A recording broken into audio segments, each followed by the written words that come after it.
Bonjour chers étudiants, chères étudiantes. Dans cette vidéo, on fera la correction de l'exercice 1 et de l'exercice 2 de la troisième série des équilibres acido-basiques.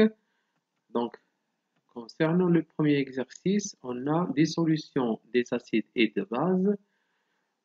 Au sein de Projet, définir un acide et une base. Donc, quelle est la définition d'un acide et quelle est la définition d'une base? On peut définir un acide comme une espèce chimique capable de libérer un ou plusieurs protons. Selon l'exemple suivant, on a l'acide AH plus H2O. Donc, il va libérer un proton pour donner la base conjuguée A- plus H3O+. À titre d'exemple, l'acide acétique, elle va libérer un proton H+, pour donner la base conjuguée CH3CO2-. Une base, c'est une espèce chimique capable de capter un ou plusieurs protons H+. À titre d'exemple, la base B plus H2O, donc la base, elle va capter un proton de la base de l'acide conjugué CH2O pour donner BH plus l'acide conjugué de la base B plus OH-. Concernant la question B, quelles sont les bases conjuguées des acides suivants? H2O, l'acide acétique ou éthanoïque, l'ion bicarbonate et l'ion ammonium. Alors, si on prend comme substance l'acide H2O, selon la réaction pour libérer un proton H+, on a H2O qui donne OH- plus H+, c'est-à-dire que la base conjuguée de cet acide c'est OH-, donc on peut définir dans ce cas le couple acide-base, c'est-à-dire H2O, OH-. Si on prend le deuxième acide qui est l'acide acétique, donc et selon la réaction suivante, l'acide acétique, elle peut libérer le proton H+, c'est-à-dire on aura la base conjuguée, c'est CH3CO-. Donc, on peut définir le couple acide-base de la manière suivante.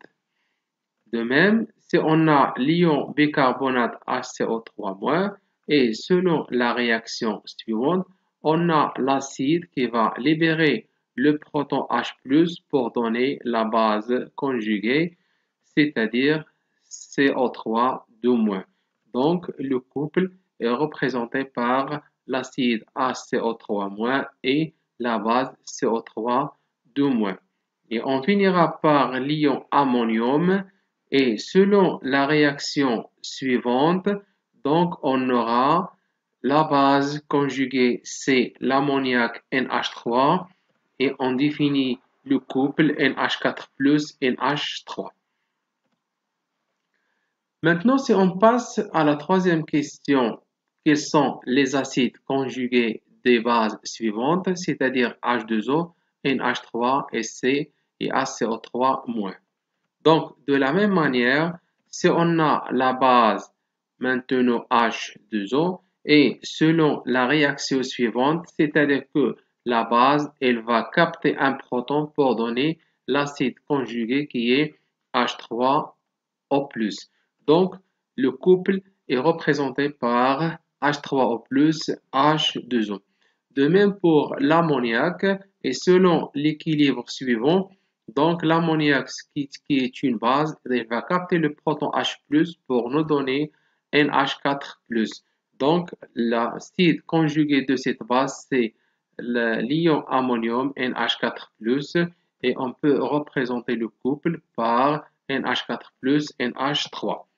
De même, si on prend HCO3-, et selon l'équilibre suivant, donc il va capter un proton La base, elle va capter un proton pour donner l'acide conjugué CH2CO3, c'est-à-dire que l'acide conjugué de cette base, c'est H2CO3, et on peut représenter le couple de la manière suivante, H2CO3, HCO3-. Maintenant, qu'est-ce que c'est une espèce ampholyte ou amphotère? L'identifier dans les exemples précédents.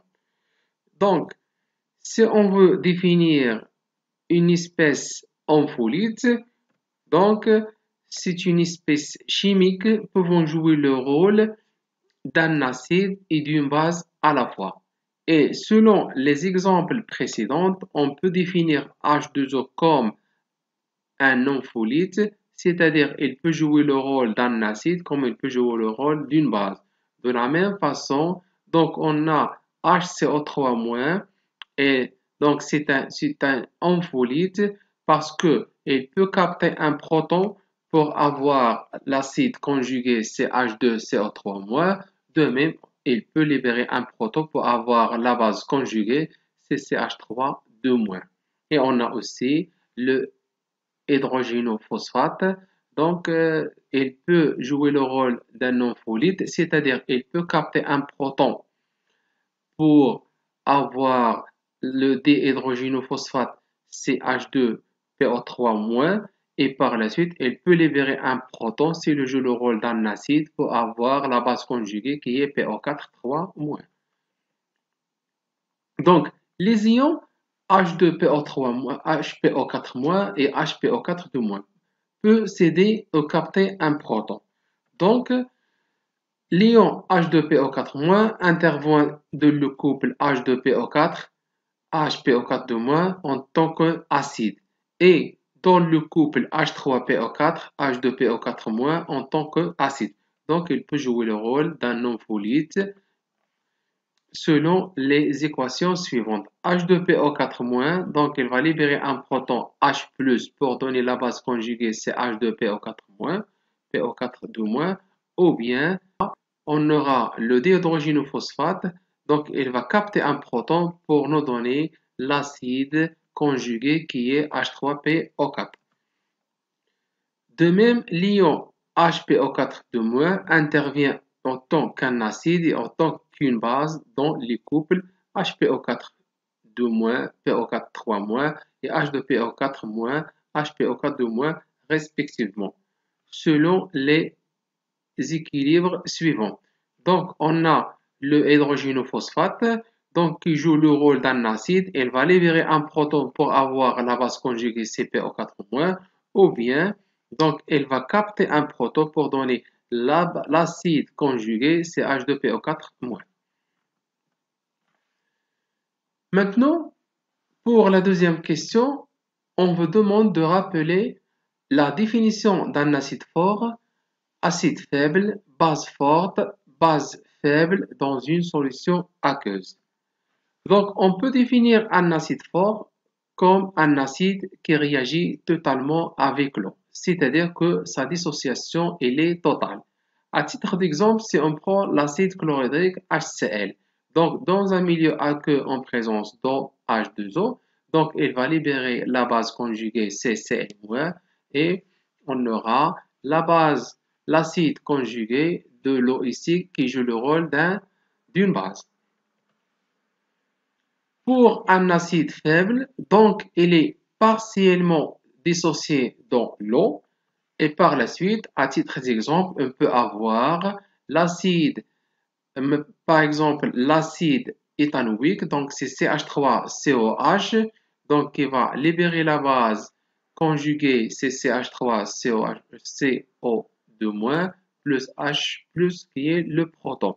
Et dans ce cas, on est en équilibre, c'est-à-dire en présence des trois espèces en même temps, l'acide, la base conjuguée et le proton libéré. Si on prend la définition d'une base forte, donc c'est une base qui réagit totalement dans l'eau, c'est-à-dire que sa dissociation elle est totale. À titre d'exemple, on a la soude NaOH. Donc, il va nous donner il va nous donner Na+, plus OH-.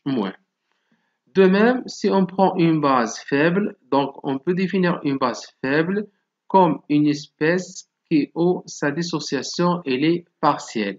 Donc, on prend à titre d'exemple l'ammoniac plus H+, et nous donne la base l'acide conjugué CnH4+, c'est-à-dire on est en équilibre, donc en présence des trois espèces, la base, l'acide conjugué et le proton H+.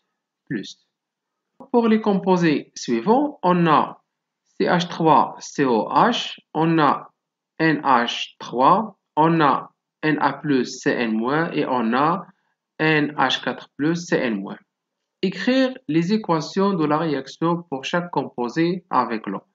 Indiquer si le milieu est acide ou basique et donner l'expression de la constante d'équilibre. Donc, si on prend l'acide éthanoïque, donc on aura la réaction de l'eau de la manière suivante. Donc, on a l'acide éthanoïque en présence de l'eau. L'eau, elle va jouer le rôle d'une base en présence d'un acide faible. L'acide, elle est faible, sa dissociation, elle est partielle. C'est-à-dire, donc, elle va perdre un proton et la base conjuguée, elle va capter ce proton pour avoir l'équilibre suivant. Donc, on est dans un milieu acide. Donc, on peut calculer la constante d'acidité, donc c'est Ka, qui est égale à la concentration de H3O+, fois la concentration de la base conjuguée de l'acide éthanoïque, CH3CO-, divisé par l'acide, la concentration de l'acide, c'est CH3COOH. Maintenant, si je prends le deuxième cas, donc on a la base NH3 plus H2O.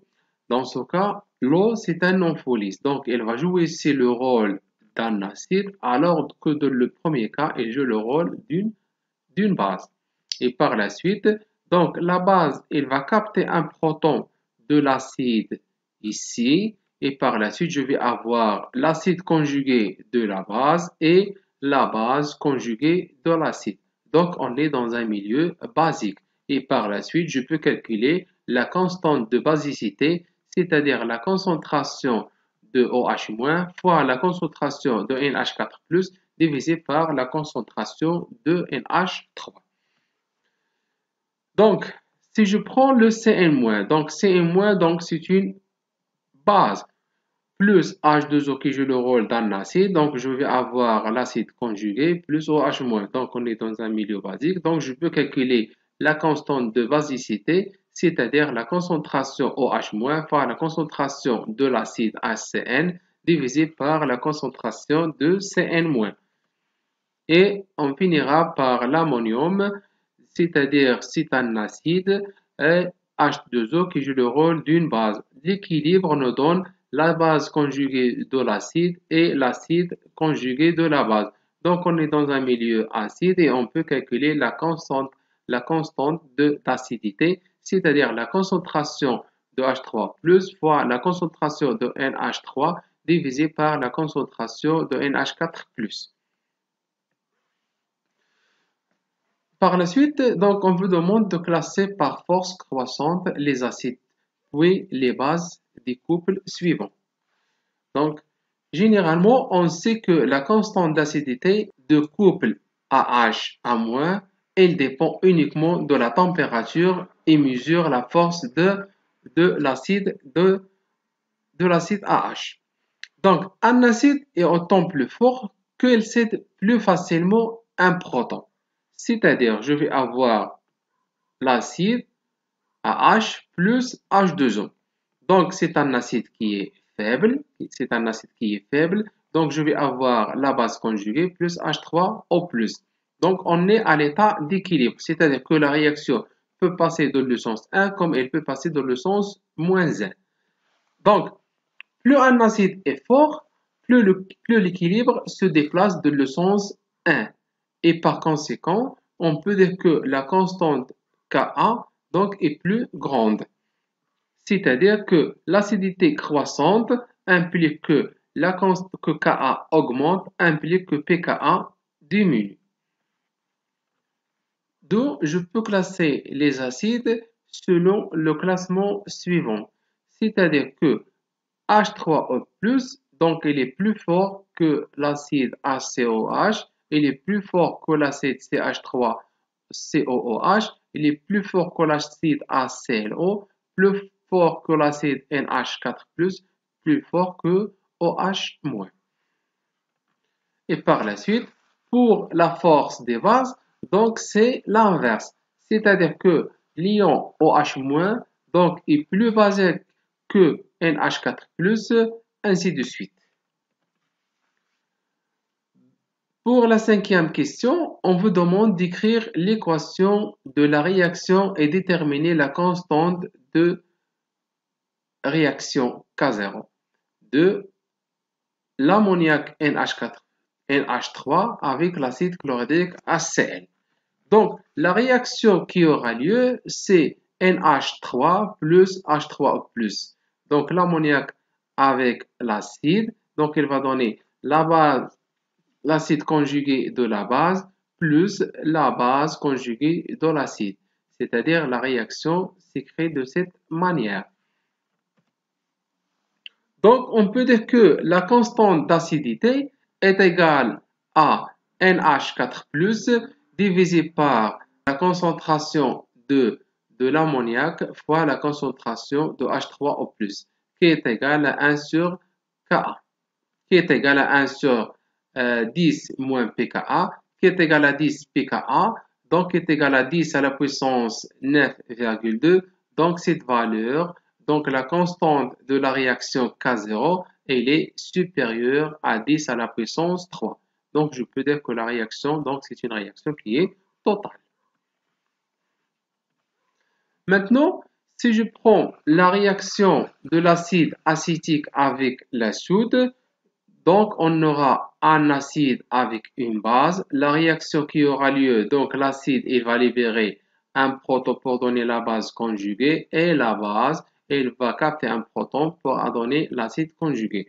Donc la constante d'équilibre K0 est égale à la concentration de la base fois la concentration de l'acide éthanoïque fois la concentration de H-. Donc je peux multiplier par la concentration des ions H3O+, pour avoir le produit ionique Ke, et par la suite, je vais avoir Ka de couple CH3COH, CH3CO-, divisé par le produit ionique Ke. C'est-à-dire que je peux avoir donc K0 qui est égal à 10 à la puissance pKe moins pKa, qui est égal à 10 à la puissance 14 moins 4,8, qui est égal à 10 à la puissance 9,2, qui est supérieur à 10 à la puissance 3. Donc, je peux dire encore que la réaction, donc c'est une réaction qui est totale. Maintenant, si on prend l'ion formiate, HCO- avec l'acide hypochlorure, HClO. Donc la réaction qui aura lieu, donc c'est HClO plus la base HCO-. Donc la base il va capter un proton et l'acide il va libérer un proton. Je peux calculer la constante d'équilibre, donc c'est la concentration des produits divisée par la concentration des réactifs. Et par la suite, je peux faire introduire ou bien multiplier avec la concentration de H3O+, ce qui donne la constante d'équilibre est égale à la constante d'acidité de couple A divisée par la constante d'acidité de couple 2. C'est-à-dire c'est 10 à la puissance moins 3,8 divisé par 10 à la puissance moins 7,5 qui est égal à 10 à la puissance 3,7. Donc cette valeur elle est supérieure à 10 à la puissance 3.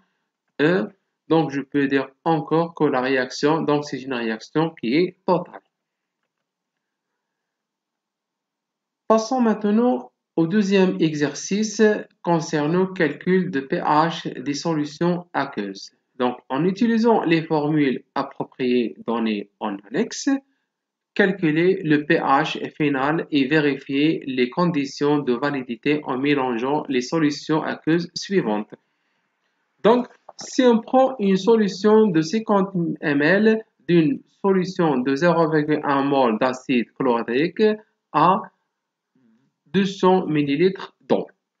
On sait que l'acide chlorhydrique, donc, c'est un acide qui est fort. Maintenant, on peut calculer un acide fort de concentration C0. On peut calculer le pH d'un acide fort par la relation pH est égal à moins log la concentration de C. Et la condition de validité, c'est que le pH doit être inférieur ou égal à 6,5. Donc, si on prend une solution de l'acide chlorhydrique, un volume de 50 ml de concentration 0,1 et on veut calculer son pH. Donc, le pH, donc, il peut être calculé de la manière suivante. Donc, on aura pH est égal à moins log la concentration de C0 qui est égal à moins log C0,1 qui est égal à 1. Maintenant, le pH il est inférieur à 6,5, c'est-à-dire que le pH de cette solution forte est égal à 1, il est inférieur à 6,5, c'est-à-dire que la condition de validité elle est vérifiée. À la même solution qui est 50 ml de concentration 0,1 de l'acide chlorique, donc maintenant, on va essayer d'ajouter un volume de 200 ml de l'eau. C'est-à-dire que la solution toujours, donc, contient un acide fort. Maintenant, comment je peux calculer le pH? Donc, toujours, le pH est égal à moins log la concentration de C0, c'est-à-dire la concentration de la solution. Donc, la concentration de la solution n'est que la quantité de matière divisé par le volume. C'est-à-dire que la quantité de matière qu'on aura dans la solution n'est que la quantité de matière, donc c'est la concentration C0 divisé par le volume et par le volume divisé par le volume total. C'est-à-dire que moins le pH est égal à moins log, donc la quantité de matière c'est la concentration 0,1 fois le volume 50 10 à la puissance moins 3 divisé par le volume total qui est 250 10 à la puissance moins 3. Et le pH final de cette solution, c'est de 1,7. Donc, toujours, le pH qui est égal à 1,7, il est inférieur à 6,5. On peut dire que la condition de validité elle est vérifiée pour cette solution. Maintenant, si on passe à deuxième cas, donc on prend une solution de 50 ml de l'acide éthanoïque de concentration de 0,1. Par la suite, on va ajouter 200 ml de l'eau. Cet acide, il est un acide faible. Donc, généralement, lorsqu'on aura un pKa d'un acide, c'est-à-dire que cet acide, il est faible. Maintenant, on a un acide faible. Le pH d'un acide faible est égal à 1,5 pKa moins log de C0. Et par la suite, la condition de validité de pH, c'est que le pH doit être inférieur à 6,5 et que le pH doit être inférieur à pKa moins 1. Maintenant, si on prend une solution de l'acide éthanoïque de volume 50 de concentration 0,5 ml, cette solution, donc, on peut dire qu'on a un acide faible. Pour calculer le pH, on sait que le pH d'un acide faible est égal à 1,5 le pKa moins log de C0. C'est-à-dire juste un simple calcul. Donc, le pKa de cette solution, c'est le pKa de cet acide, c'est 4,8. Pour la concentration de la solution, c'est 0,5. Donc, je peux avoir le pH de la solution, c'est 2,55. C'est-à-dire, donc le pH il est inférieur, qui est égal à 2,55, il est inférieur à 6,5.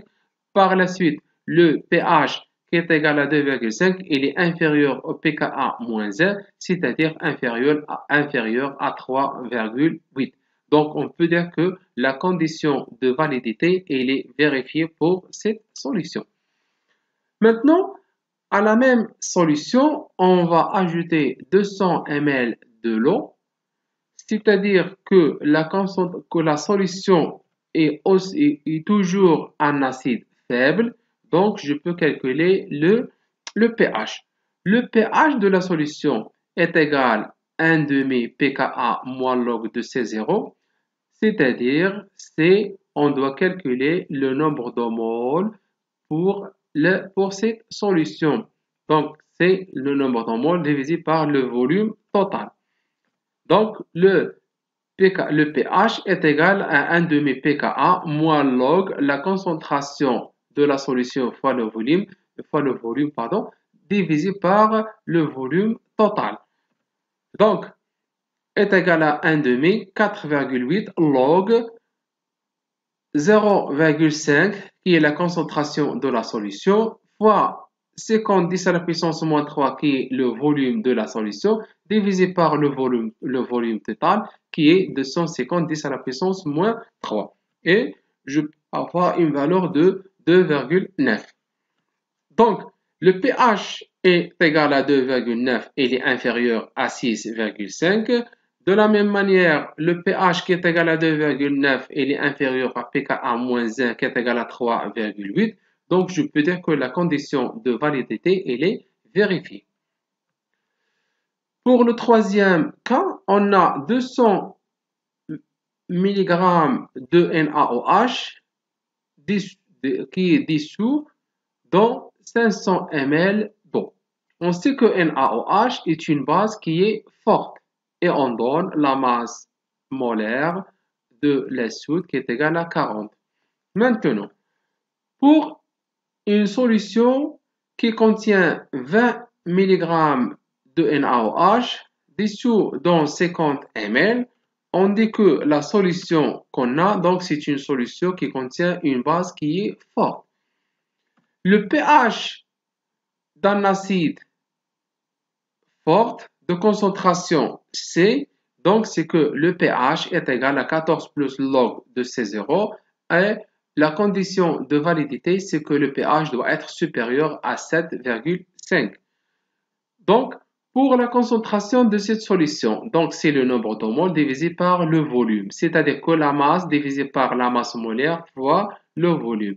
Et la concentration de NaOH n'est que la quantité de matière de NaOH divisée par le volume est égale à la masse de la soude divisée par la masse molaire de la soude fois le volume. Donc, une application numérique va nous donner 20 fois 10 à la puissance moins 3, 40 fois 500 fois 10 à la puissance moins 3 qui est égal à 10 à la puissance moins 3 mol par litre. Donc, la concentration de la solution qui contient 20 mg de la soude dissous dans 50 ml de l'eau, elle est de 10 à la puissance moins 3 mol par litre.